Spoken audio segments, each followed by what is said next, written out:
जय हिंद। कैसे हैं आप सभी लोग? आशा करते हैं कि आप सभी लोग अच्छे होंगे। इस क्लास के 9th वीडियो में आप सभी का स्वागत है। इस वीडियो में हम लोग पढ़ने वाले हैं इतिहास की दुनिया के बारे में कुछ, ठीक है। और इस बुक के बारे में बता देते हैं, ये क्लास 9 का बुक है, देख सकते हैं आप लोग। और यही बुक आप सभी को खरीदना है क्लास 9 के लिए, ठीक है। जैसे ये पहला बुक है हमारा, यहाँ पे पहला बुक जैसे ये बुक है, ठीक है, क्लास 9 के लिए। क्लास 10 में जाएगा तो वहां पे भी इतिहास की दुनिया मिलेगी, लेकिन ये क्लास 9 का है, कक्षा 9 का है, ठीक है। तो इस बुक की बात करें, ये जो व्यक्ति आप देख रहे हैं यहाँ पे, ये इनका नाम है हिटलर। और ये जो व्यक्ति को आप देख रहे हैं, इनका नाम है, ये जॉर्ज वाशिंगटन है, अमेरिका के प्रथम राष्ट्रपति थे ये, ठीक है। और इनको जो आप देख रहे हैं, इनका नाम है कोलंबस, क्रिस्टोफर कोलंबस, स्पेन के निवासी थे। और ये जो व्यक्ति को देख रहे हैं, इनका नाम है बिरसा मुंडा, जो कि झारखंड के आदिवासी थे। और इन्हीं के याद में पूरे भारत भर में 15 नवंबर को आदिवासी दिवस मनाया जाता है। और 15 नवंबर के दिन आप कह भी सकते हैं कि झारखंड एक अलग राज्य बना था बिहार से 2000 सन को, ठीक है। आइए और भी बेसिक से जानते हैं कि इनमें क्या क्या पढ़ना है, सभी चैप्टरों के बारे में एक बार मैं आपको बता देता हूं। देखिए, इसमें मैं आपको 6 चैप्टरों के नाम बताता हूं। देखिए, क्लास 9 के हिस्ट्री के सिलेबस है ये बिहार बोर्ड के लिए, जो बिहार बोर्ड के स्टूडेंट है उनके लिए ये है वीडियो, ठीक है। और मैं पूरा प्रयास करूंगा कि पूरे चैप्टर को कंप्लीट करा सकूं। तो पहला चैप्टर है, उसका नाम है भौगोलिक खोज। भौगोलिक खोज का अर्थ ये हुआ कि हम लोग कुछ ऐसे भूमि को खोजेंगे, कुछ ऐसे देशों को खोजेंगे जिसके साथ भारत का व्यापार या विश्व के देशों के साथ व्यापार नहीं था, लेकिन जब ये खोज हो जाएगा तो उन देशों के साथ व्यापार होना शुरू हो जाएगा, ठीक है। जैसा हम लोग पढ़ते हैं बार बार कि भारत का खोज हुआ था, क्या भारत कहीं भुला गया था? नहीं, भारत वहीं पे था, बस उसके लिए रास्ता खोजा गया था। एक स्थल मार्ग था, उससे व्यापार होता था, लेकिन एक समुद्र के मार्ग से रास्ता खोजा गया, और इसलिए इस चैप्टर का नाम भौगोलिक खोज रखा गया। और भी बहुत सारी चीजों के बारे में पढ़ना है। और दूसरा चैप्टर का नाम है अमेरिकी स्वतंत्रता संग्राम, यानी अमेरिका देश किसी देश का भी गुलाम बना था तो वो कैसे आजाद हुआ, ठीक है। दुनिया का सबसे बड़ा संविधान किस देश का है, या फिर दुनिया का सबसे पहला संविधान किस देश में लागू हुआ था, हम लोग यहाँ पे जानेंगे। दुनिया का सबसे बड़ा संविधान जो लिखित है वो भारत का है, और सबसे पहले जहां जो संविधान लागू हुआ था वो अमेरिका देश में लागू हुआ था, ठीक है। इसके बाद से तीसरा चैप्टर का नाम है, उसका नाम है फ्रांस की क्रांति। फ्रांस की क्रांति के बारे में पढ़ेंगे, और यह चैप्टर आपको क्लास 10 में भी मिलेगा पढ़ने के लिए, ठीक है। इसके बाद फोर्थ चैप्टर है जिसका नाम है विश्व युद्धों का इतिहास, ठीक है, यानी प्रथम विश्व युद्ध, दूसरा विश्व युद्ध के बारे में हम लोग पढ़ेंगे, ठीक है। कि प्रथम विश्व युद्ध 1914 से लेकर 1918 तक चला था, और दूसरा विश्व युद्ध 1939 से लेकर 1945 तक चला था। क्यों, कौन कौन से समझौते हुए, कौन कौन सी संधियां हुई, हम लोग सभी पढ़ेंगे कि करके, ठीक है। उसके बाद नाजीवाद के बारे में पढ़ेंगे, यानी कैसे हिटलर ने नाजीवाद का स्थापना किया, कैसे नाजीवाद का उदय हुआ, इटली में फांसीवाद का कैसे उदय हुआ, हम लोग पढ़ेंगे इन सभी चैप्टरों में, ठीक है। और वन्य समाज और उपनिवेशवाद, यानी वन्य जो होते हैं, वन यानी जंगल के जो भी समाज होते हैं, उपनिवेशवाद होते हैं। उपनिवेशवाद मतलब जैसे हमारे देश भारत को, या फिर कह सकते अलग अलग देशों को अंग्रेज लोग कैसे उपनिवेश बनाए, गुलाम बनाए, उसके बारे में पढ़ने को मिलेंगे आपको। उसके बाद से यहाँ पे विश्व में कुछ विश्व युद्ध हुए, ठीक है, जैसे प्रथम विश्व युद्ध, दूसरा विश्व युद्ध। तो उस विश्व युद्ध दोबारा ना होने के लिए कुछ शांति प्रयास किया गया, जैसे यूएनओ का स्थापना हुआ, और भी जो भी संस्थाओं का स्थापना हुआ उसके बारे में भी हम लोग जानेंगे, ठीक है। उसके बाद से एक लास्ट चैप्टर है जिसका नाम है कृषि और खेतीहर समाज, यानी कृषि के बारे में जानेंगे, खेतीहर समाज जानेंगे कि लोग खेती बाड़ी करके अपना समाज कैसे चलाते। सभी चैप्टरों के बारे में हम लोग करके समझेंगे।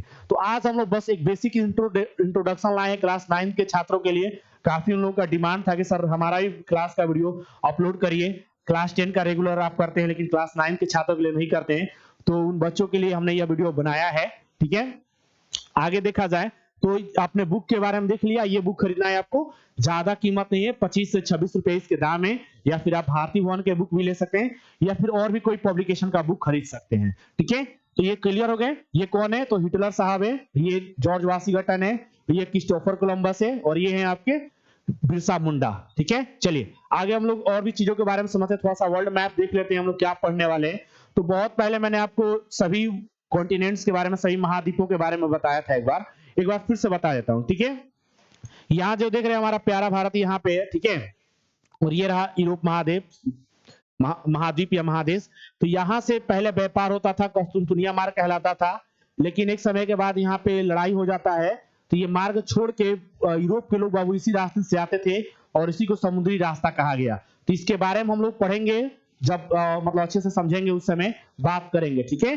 तो ये रास्ता रहेगा स्थलीय समुद्री मार्ग का, ठीक है, इसके आगे अब और भी चीजों के बारे में समझ लेते हैं। देखिए, हाँ, ये कुछ किताब और भी लोग लिखते हैं भारत के भौगोलिक खोजों के बारे में, जैसा कि एक किताब आप देख सकते हैं, ये भी किताब बहुत महत्वपूर्ण है, लेकिन हम सभी के लिए ये नहीं है। ठीक है, इसके बाद से और भी चीजों के बारे में बात करें। हाँ, देखिए, ये देख सकते हैं, ये वास्को डी गामा साहब है। ये 90 दिनों के मतलब दूरी तय, मतलब 90 दिनों का यात्रा तय करके भारत के कालीकट तट पे पहुंचते हैं, केरल में, जहां पे जमोरिन राजा थे जिन्होंने इनका स्वागत किया था। ठीक है, तो ये बहुत मजेदार चैप्टर है, बहुत मजा आने वाला है पढ़ने में हम लोग को यहाँ पे। ठीक है, और भी कुछ चीजों के बारे में बात करें उससे पहले मैं आपको एक और बात बता देता हूँ कि क्लास 9 का इतिहास या हिस्ट्री बहुत मजेदार है, बस आप लोगों को ध्यान से पढ़ना है। और अगर वीडियो आपको पसंद आता है तो जरूर इस वीडियो को लाइक करें आप। ठीक है, चलिए और भी थोड़ा चीजों के बारे में जान लेते हैं। देखिए, ये भी वर्ल्ड मैप है, यहाँ पे वर्ल्ड मैप है। यहाँ पे वर्ल्ड मैप में मतलब मैं ये फिर से कहना यही चाहता हूँ कि जैसे ये यूरोप महादेश हो गया। ठीक है, यहाँ से पहले भारत में व्यापार हुआ करता था पहले के समय में, तो ये रास्ता से पहले व्यापार होता था, इसे स्थलीय मार्ग या कस्तुनतुनिया मार्ग कहा जाता था। लेकिन एक समय के बाद यहाँ पे ईसाई धर्म के लोग रहते थे, इधर इस्लाम धर्म को मानते थे तुर्की देश में, तो इन लोगों के बीच झगड़ा हो जाता है। तो इसके बदौलत क्या होता है, एक नए रास्ता की खोज होता है, जिसके बारे में हम लोग पढ़ेंगे अगले चैप्टर में, मतलब अगले वीडियो में।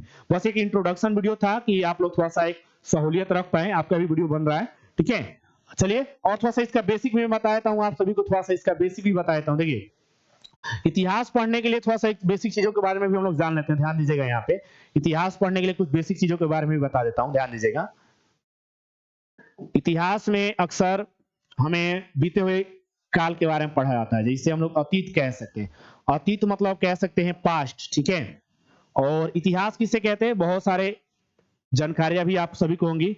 इतिहास में हम लोग बीते हुए समय का अध्ययन करते हैं, लेकिन वो चीजें प्रमाणित होनी चाहिए।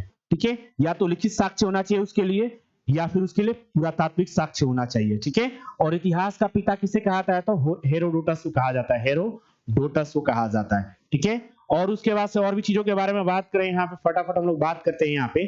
ठीक है, तो यहाँ पे एक चीज और भी बताऊं मैं आपको, यहाँ पे सुनिएगा ध्यान से। जैसे किताब हम लोग पढ़ते हैं तो ईसवी मिलता है, ईसा पूर्व मिलता है, तो इनका पूरा नाम मैं आपको बता देता हूँ। देखिए, और यहाँ पे एक मिलता है आपको ईसवी, तो इन सभी में थोड़ा बहुत अंतर होता है। जैसे समझिए, आप लोगों ने संख्या रेखा देखा होगा, तो संख्या रेखा पे इधर प्लस होता है, प्लस इन्फिनिटी, इधर माइनस इन्फिनिटी होता है, बीच में जीरो होता है। तो ऐसा माना जाता है कि ईसा मसीह का जन्म 0 ईस्वी के या 1 ईस्वी के आसपास हुआ था, तो वहां से ईसा मसीह के जन्म के पहले के समय को, पहले यानी पूर्व के समय को ईसा पूर्व कहा जाता है, ईसा पूर्व कहा जाता है, ईसा पूर्व कहा जाता है इसको। ठीक है, और ईसा मसीह के जन्म के बाद के समय को ईस्वी कहा जाता है। क्लियर रखेंगे आप लोग। और देखिए, और भी चीजों के बारे में बताया था यहाँ पे, इतिहास में कुछ चीजें आप लोग पढ़ेंगे यहाँ पे, तो बहुत सारी चीजों के बारे में यहाँ पे जिक्र मिलेंगे। सदी या शताब्दी कितने साल का होता है, सदी या शताब्दी कितने सालों का होता है, कितने वर्षों का होता है। ठीक है, सदी या शताब्दी जो होता है आपका 100 वर्षों का होता है, 100 वर्ष, 100 साल, साल मतलब उड़ने वाला साल नहीं। ठीक है, 100 साल कह सकते हैं। उसके बाद से आपका एक और होता है दशक, कितने वर्ष का होता है एक दशक, एक सदी, एक दशक कितने वर्षों का होता है, तो कह सकते हैं 10 वर्षों का होता है, लगभग 10 वर्षों का।